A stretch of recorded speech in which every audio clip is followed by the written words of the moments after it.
Hello मेरे जवानों, कैसे हैं आप सभी लोग। मैं आपका फिजिक्स गुरु जितिन मित्तल एक और नए लेक्चर के साथ आपके साथ जुड़ रहा हूं। आज मैं आप लोगों के साथ रे ऑप्टिक्स के कुछ इंपॉर्टेंट न्यूमेरिकल्स डिस्कस करने वाला हूं, कुछ हॉट क्वेश्चंस जिनको करने के बाद हमारा रे ऑप्टिक्स के न्यूमेरिकल्स में कॉन्फिडेंस और बढ़ जाएगा। तो चलिए आइए शुरू करते हैं।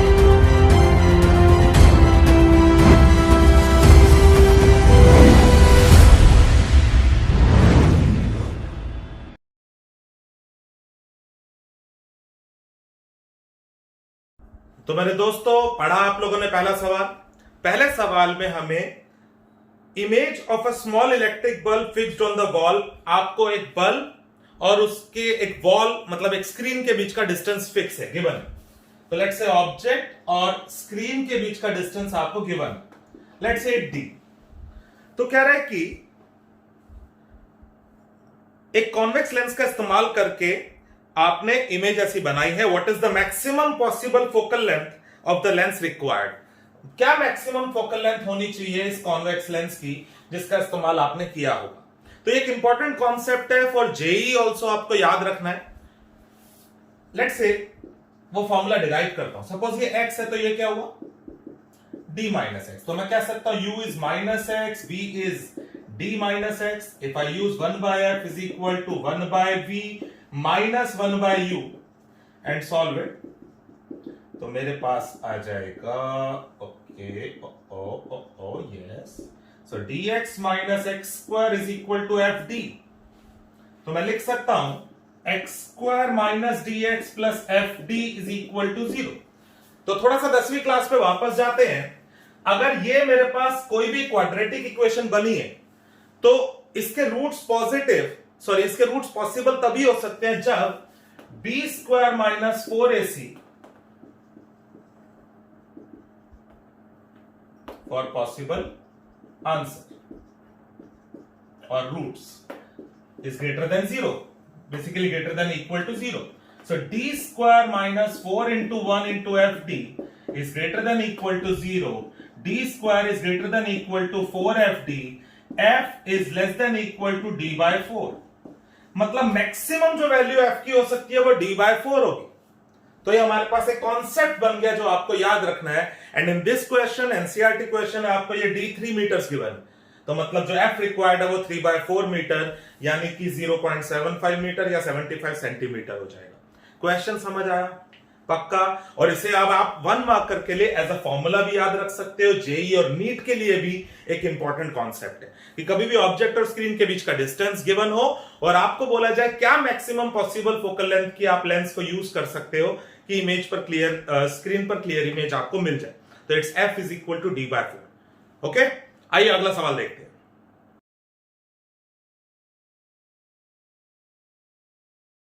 क्या कह रहा है दूसरा सवाल हमें। In many experimental setups the source and screen are fixed at a distance से d। Source and the screen are fixed at a distance d and the lens is movable, और जो लेंस है वो मूवेबल हो। So that there are two positions for the lens for which an image is found on the screen. कह रहा है show करो कि लेंस को हम दो जगह पर ऐसे रख सकते हैं कि स्क्रीन पर आपको क्लियर इमेज मिल जाए। Find the distance between these two points, और उन दोनों पॉइंट्स के बीच का डिस्टेंस भी आपको चाहिए। तो एक काम करते हैं, लेट्स से अगर मैं लेंस कहीं भी बीच में रखता हूं और इसको अगर वेरिएबल एक x मान लो तो ये मेरे पास d माइनस एक्स होगा। अगर मैं शो कर दूं कि we can have two possible values of this x, तो जो वो कह रहा है वो प्रूफ हो गया। एंड एक्चुअली अगर आप पिछले न्यूमेरिकल को देखो तो मैंने यही सेटअप लेके सब कुछ डिराइव करा था, और पिछले वाले में मैंने u को माइनस एक्स वही चलेगा, v is d minus x, lens formula use करूंगा। सब कुछ करने के बाद क्वाड्रेटिक क्या बनी थी मेरे पास, क्या यही बनी थी। तो मतलब सेम पिछले क्वेश्चन की तरह चल के मैं यहां तक तो इसको निकाल ही दूंगा ना। मुझे पता है कि ये क्वाड्रेटिक इक्वेशन है, so it is having two possible values, और वो पॉसिबल वैल्यूज क्या होगी, minus b plus minus under the root b square minus 4ac upon 2a। x2 is d minus this. I hope मेरे बच्चों आपको 10th class का quadratic इतना तो आता हो। तो मेरे पास दो ऐसी वैल्यूज आ गई जिन वैल्यूज के लिए ये सब पॉसिबल है जो ये प्रूव करने को कह रहा था। नाउ मुझे कह रहा है कि इन दोनों के बीच का जो भी x की दो वैल्यूज आई है, इन दोनों के बीच का सेपरेशन भी फाइंड करो, दोनों पोजीशंस का। तो मैं कह सकता हूं let's say small d is x1 minus x2। Obviously x1 बड़ा है, ध्यान से देखो, d प्लस और ये d माइनस, तो ये बड़ा है। तो मैं इसमें से अगर इसको घटाता हूं बेटे d/2 और d/2 तो गया बाहर में, दिस प्लस दिस हो जाएगा, देखो माइनस के अंदर है, तो मेरे पास ये सॉल्व करके कुछ ये आ जाएगा।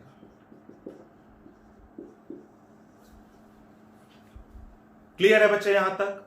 अगला जो सवाल है वो इसी के कंटिन्यूएशन में है, एनसीईआरटी का ही क्वेश्चन है, तो इसलिए मैं इसको रब ना करके पहले नेक्स्ट क्वेश्चन एक बार रीड करते हैं, देखते क्या है।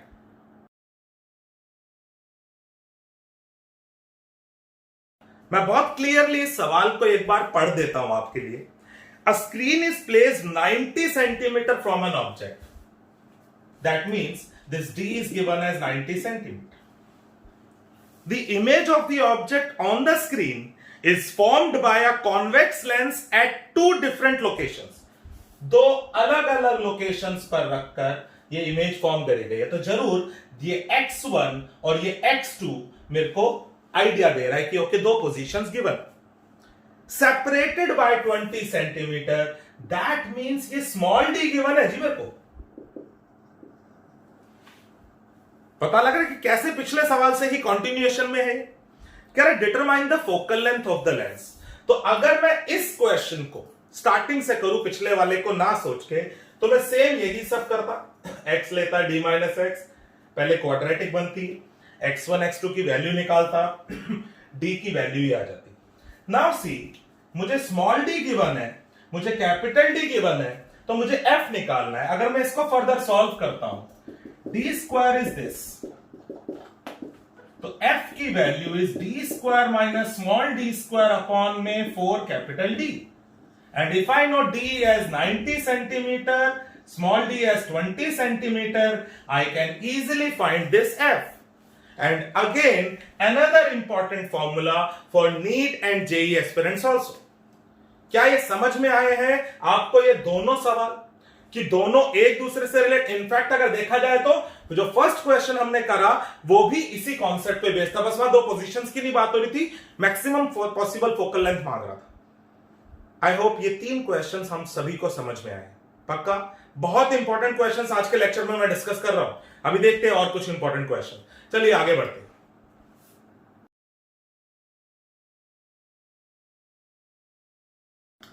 एक कॉन्वेक्स लेंस है जिसकी फोकल लेंथ 25 है, एक उसको कोएक्सियली रख दिया, कॉन्टैक्ट में एक कनकेव लेंस के साथ जिसकी फोकल लेंथ 20 है।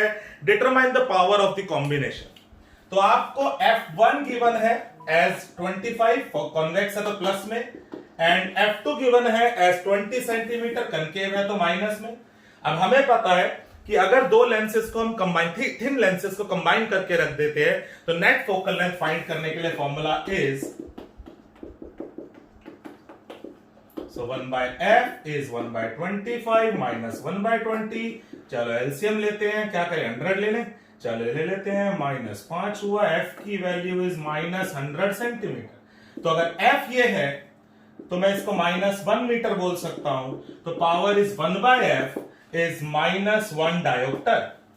पावर निकालने से पहले f को मीटर में बदलना मत भूलना। अगर सिर्फ f पूछा होता तो यहां तक ही आपको पूरे नंबर मिल जाएंगे ना। अब इसमें क्वेश्चन में मुझसे पूछ रहा है will the system be converging और डाइवर्जिंग? आप खुद बताओ। नेगेटिव साइन से क्या पता लग रहा है? कुछ लेक्चर से हम ये सीख चुके हैं कि नेगेटिव साइन से पता लग रहा है कि जो लेंस है वो डाइवर्जिंग, ये कॉम्बिनेशन इस समय डाइवर्जिंग की तरह बिहेव करेगा। ओके, देखते हैं अगला सवाल।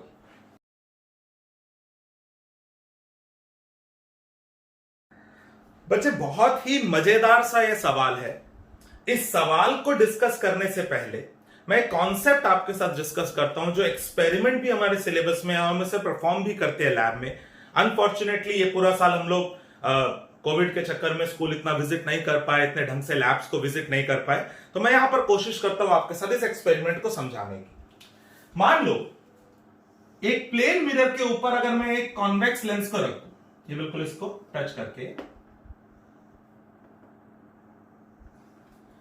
और मैं एक नीडल को, ऑब्जेक्ट नीडल लेट से, इस ऑब्जेक्ट नीडल को यहां पर मूव करूं, ये प्लेन मिरर है, इसके ऊपर लेंस रखा हुआ है and I am viewing it from top, और मैं ऑब्जेक्ट नीडल को इसको ऐसे कुछ मूव कर रहा हूं, और मैं इसे तब तक मूव करूं जब मुझे ऑब्जेक्ट नीडल की जो इमेज है वो एग्जैक्टली कोइंसाइडिंग करती ना दिख जाए।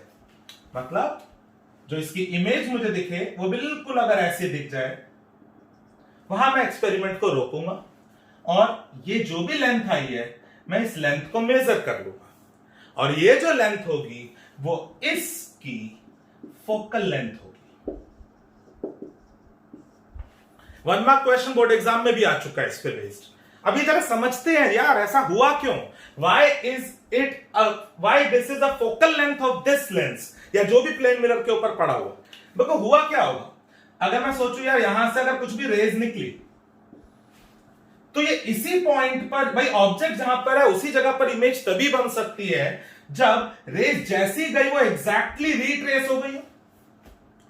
अब एक प्लेन मिरर से टकराने के बाद वापस एग्जैक्ट पाथ फॉलो करा उसने, प्लेन मिरर पे कैसी भेजू रेस को कि वो एग्जैक्टली वापस आ सके, परपेंडिकुलर लाइक दिस, तभी एग्जैक्टली रीट्रेस हुई होगी। अब एक प्लेन मिरर पे यू गई है रेस, इस लेंस ने इन रेस को पैरेलल भेज दिया, ये एक लेंस है, ये रेस आई एक पॉइंट से और यू पैरेलल चली गई। ऐसा कब हो सकता है, जब ये पॉइंट क्या हो, जब ये पॉइंट इसका फोकस हो, तो दैट मींस ये length will be the focal length of the lens. क्या ये कॉन्सेप्ट समझ में आया? तो अब मैं इस क्वेश्चन को आपके लिए रीड करता हूं। Figure shows an equiconvex lens of refractive index इतना in contact with a liquid layer on top of a plane mirror।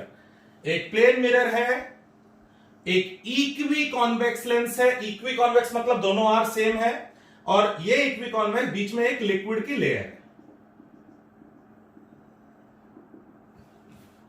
ठीक है ना। आपको गिवन है जो ये ग्लास से बना हुआ लेंस है, इसका रिफ्रैक्टिव इंडेक्स आपको गिवन है 1.5। कह रहा है कि a small needle with its tip on the principal axis, इसकी प्रिंसिपल एक्सिस पे एक जो टिप है इस नीडल की, इसको मूव करा गया along the axis until it's inverted image is found at the position of the needle. जो मैंने अभी कॉन्सेप्ट समझाया था बिल्कुल वही आ गई बात, ठीक है। The distance of the needle from the lens is measured to be 45, और ये जो डिस्टेंस आया इसको मेजर कर लिया गया 45, तो मतलब जो f हो गया वो 45 हो गया। अब किसका f है जी? प्लेन मिरर के ऊपर पड़ा क्या हुआ है, प्लेन मिरर के ऊपर देखा जाए तो ये ग्लास से बना हुआ लेंस और ये लिक्विड वाला पोर्शन पड़ा हुआ है। बेटे ध्यान से इन दोनों को अलग अलग देखता हूं तो ये लेंस दिख रहा है मेरे को ग्लास से बना हुआ, और ये लिक्विड से बना हुआ लेंस दिख रहा है। क्या समझ पा रहे हो जो मैं बोलना चाह रहा हूं? तो क्या मैं कह सकता हूं कि एक्चुअली जो फोकल लेंथ इस समय आया ये इन दोनों के कॉम्बिनेशन का आया, लेट्स से एफ कॉम्बिनेशन। अब वो कह रहा है कि अब आपने लिक्विड को रिमूव कर दिया और इस एक्सपेरिमेंट को रिपीट करा और न्यू लेंथ 30 आ गई। इसको लिक्विड को हटाया और ये 30 आ गया, तो इसका मतलब अब प्लेन मिरर के ऊपर सिर्फ क्या पड़ा हुआ है, सिर्फ ये। तो क्या मैं कह सकता हूं एफ ऑफ ग्लास वाला लेंस इज दिस। आपको इस लिक्विड का म्यू फाइंड करना है, तो मैं इस क्वेश्चन को 3 स्टेप्स में आपको करवाऊंगा। पहला स्टेप हम लोग उठाते, मुझे एफ कॉम्बिनेशन पता है, मुझे एफ ऑफ ग्लास लेंस पता है, let us find F of liquid lens. How? भाई टोटल जो f होना चाहिए वो 1/f1 प्लस 1/f2 होना चाहिए। तो मैं इसे सॉल्व करूंगा, 1/45 is 1/30 plus 1/fl। Solve it, you will get fl as -90 centimetre. कर लोगे सॉल्व, मुझे तो याद हो चुका है। तो f ऑफ ये वाला जो लेंस है इसका f आ गया मेरे पास। अब मैं सेकंड स्टेप फॉलो करूंगा, मैं ग्लास वाला जो लेंस है मैं इसके लिए लेंस मेकर फॉर्मूला का इस्तेमाल करूंगा, 1/fg mu G minus 1 minus 1/r2। क्या बनेगा जी ये 1/30। म्यू जी मुझे पता है 1/r1। अब देखो अब इंसिडेंट रे यहां से आ रही है, तो क्या R1 पॉजिटिव हो गया और R2 नेगेटिव हो गया? तो मैं R1 की जगह प्लस में R और R2 की जगह माइनस में R पुट करूंगा तो ये 2/r हो जाएगा। Solve it, you will get 0.5 2/r। R की वैल्यू आ गई 30 सेंटीमीटर। अब थर्ड एंड लास्ट स्टेप में मैं क्या करूंगा, जो लिक्विड वाला लेंस है मैं इसके लेंस मेकर फॉर्मूला अप्लाई करूंगा। 1/f liquid, mu of liquid minus 1/r1। ना R1 क्या है बेटे, ये सरफेस है, R1 इज दिस माइनस में, और ये R उतना ही नहीं होगा जितना इसका R था, तो मतलब -30, और दूसरा प्लेन है तो infinity. Solve it, you will get 1/3 is mu l minus 1। mu l की वैल्यू आ गई 4/3। क्या आप कर सकते हो? समझ में आया? 3 स्टेप्स में मैंने इसे किया। बोर्ड्स में यही एनसीईआरटी क्वेश्चन थोड़ा सा चेंज होके आ गया। आपको इसकी वैल्यू एक बार x दे दी और ये y दे दिया एंड सब कुछ सॉल्व करने को दे दिया, और आपको ये r भी बोल दिया कि ये r है। ठीक है, तो आपको सब कुछ यही स्टेप्स फॉलो करने थे, बस आंसर x एंड y की टर्म्स में निकालना। तो ये एक इंपॉर्टेंट कॉन्सेप्ट है, जो आप x और y के टर्म में फॉर्मूला निकालोगे उसे आप याद रख सकते हो जेई और नीट के लिए। क्या ये कॉन्सेप्ट मेरे बच्चों आपको समझ आया? सभी को पक्का? एक इंपॉर्टेंट क्वेश्चन है, लास्ट क्वेश्चन की तरफ मैं आगे बढ़ रहा हूं एंड देन आज का इंपॉर्टेंट लेक्चर हमारा खत्म हो जाएगा। आइए लास्ट क्वेश्चन देखते हैं।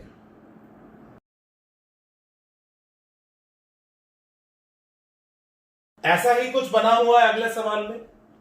अब बेटे ये जो न्यूमेरिकल है, ये न्यूमेरिकल है कॉम्बिनेशन ऑफ लेंसेज पे बेस्ड। अब सीबीएसई के सिलेबस में एक्चुअली कहीं combination of lenses and combination of lens and mirror mention नहीं है, बट सीबीएसई को कुछ पता नहीं होता है। तो एक ये ऐसा कॉन्सेप्ट है जो हम इजीली समझ सकते हैं, और एक ही अप्रोच चाहिए और फिर हम इजीली इसे कर सकते हैं जो मर्जी न्यूमेरिकल आ जाए। तो इसलिए मैं आप लोगों के साथ इसे डिस्कस कर रहा हूं। स्टेप बाय स्टेप चलना है। आपको एक ऑब्जेक्ट गिवन है और सामने 3 लेंसेज पड़े हुए दिख रहे हैं, और आपको फाइनल इमेज बतानी है कहां बनेगी। अगर ये तीनों लेंस मेरे पे चिपक के पड़े होते, बिल्कुल मैं इनको चिपका देता, जबकि मैं यहां पे बीच का डिस्टेंस गिवन है, सेपरेशन गिवन है, अगर ये बिल्कुल चिपके हुए होते, इन कॉन्टैक्ट होते, तो मैं direct 1/f is equal to 1/f1 plus 1/f2 plus 1/f3 का कॉन्सेप्ट लगा के f नेट फाइंड करता। u मेरे को पता है, मैं v निकाल लेता। लेकिन इस तरह के क्वेश्चन में क्या करना है, बहुत सिंपल अप्रोच। आप पहले लेंस को उठाओ, पहला लेंस इस ऑब्जेक्ट की कहीं पर इमेज बनाएगा, जहां पर भी वो इमेज बनाएगा वो इमेज इसके लिए ऑब्जेक्ट की तरह काम करेगी। अब ये लेंस उस इमेज को उठा के उसकी इमेज कहीं पर बनाएगा। अब इसने जो इमेज बनाई वो इसके लिए ऑब्जेक्ट की तरह काम करेगी। अब ये उस इमेज को उठाकर कहीं और फाइनल इमेज बना देगा। जनरली बच्चे क्या याद कर लेते हैं कि पहले वाले का जो v आया वो दूसरे वाले का u होगा, ऐसा नहीं है। ठीक है, बाय चांस किसी क्वेश्चन में हो सकता है ऐसा, बाय चांस वैल्यू मैच हो जाए, बट कॉन्सेप्ट क्या है, पहला वाला जो इमेज बनाएगा वो दूसरे वाले के लिए ऑब्जेक्ट की तरह काम करेगा। ओके, अभी मैं इसको न्यूमेरिकल को सॉल्व करता हूं तो आपको पता लगेगा क्या फर्क है जो मैं कह रहा हूं बात, कि पहले वाले का इमेज डिस्टेंस दूसरे वाले का ऑब्जेक्ट डिस्टेंस नहीं है, लेकिन पहले वाले की जो इमेज है वो दूसरे वाले की तरह और दूसरे वाले के लिए ऑब्जेक्ट की तरह काम कर रही है। देखते हैं, तो मैं पहले लेंस को उठाता हूं, u मुझे पता है, मैं लेंस फॉर्मूला अप्लाई करता हूं, 1/v is equal to 1/f plus में 1/u, जो कि एक्चुअली माइनस हो जाएगा, -30 पुट करूंगा u की जगह। साइन कन्वेंशन सभी को क्लियर है? ठीक है, मैंने यहां पर एक थोड़ा सा शॉर्टकट मार दिया, आई होप सभी को समझ आया हो। तो मैं इसे सॉल्व करता हूं, 30 आया, 3 हुआ, 1 हुआ, v comes out to be 15 centimetre. तो v प्लस 15 आने का मतलब क्या हुआ, इस वाले लेंस से प्लस 15 यहां पर कहीं पर इमेज बनती हुई दिखाई दे रही है। नाउ अगर इससे 15 पे इमेज बनी है तो इसके लिए यह ऑब्जेक्ट है, तो दूसरे लेंस के लिए u क्या हो गया, +10। ध्यान से देखो, पहले का v जो आया वो दूसरे का u नहीं है, पहले की इमेज जो बनी वो दूसरे के लिए ऑब्जेक्ट की तरह काम कर रही है, तो u कितना हो गया इससे, 10। सभी को क्लियर है बात? u मुझे पता है, f मुझे पता है, मैं v निकाल लूंगा, कर लेना जी, दिख रहा है मेरे को, v निकाल लेना। इंफिनिटी आ रहा है, इंफिनिटी आने का मतलब जरूर इस लेंस ने रेज को कुछ ऐसा भेज दिया होगा, पैरेलल रेज चली गई ना।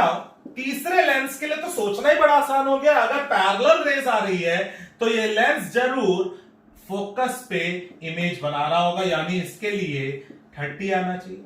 अगर मैं इसे सॉल्व करूं तो u इज -इंफिनिटी इस लेंस के लिए, f इज गिवन एज +30, मैं इन दोनों को सॉल्व करूंगा तो v मेरे पास यही आ जाएगा। क्या ये बात सभी को समझ में आई है? हुआ क्या होगा अगर मैं इसको रे डायग्राम के थ्रू सोचूं, तो सपोज ये रेज गई, तो इस लेंस ने जरूर इन रेज को कुछ ऐसा भेजा होगा। अगर ये वाला लेंस नहीं होता तो रेज इमेज यहां बन जाती, अगर ये लेंस नहीं होता तो यहां पर इमेज बन गई होती, लेकिन ये लेंस है। अब इस लेंस ने क्या करा, इन रेज को डाइवर्ज कर दिया, एंड फाइनली अब इस लेंस ने इन रेज को कन्वर्ज कर दिया अपने फोकस पर। क्या आपको समझ आया कॉन्सेप्ट? सभी को क्लियर है दोस्तों? आई होप कि आज की क्लास में जो मैंने 6 क्वेश्चंस आपके साथ डिस्कस करे हैं, उनको डिस्कस करने के बाद आपको थोड़ा सा और लेवल बना होगा कि ओके यार, नाउ रे ऑप्टिक्स के डेरिवेशन और सॉरी न्यूमेरिकल्स आ जाए, हम कर सकते हैं।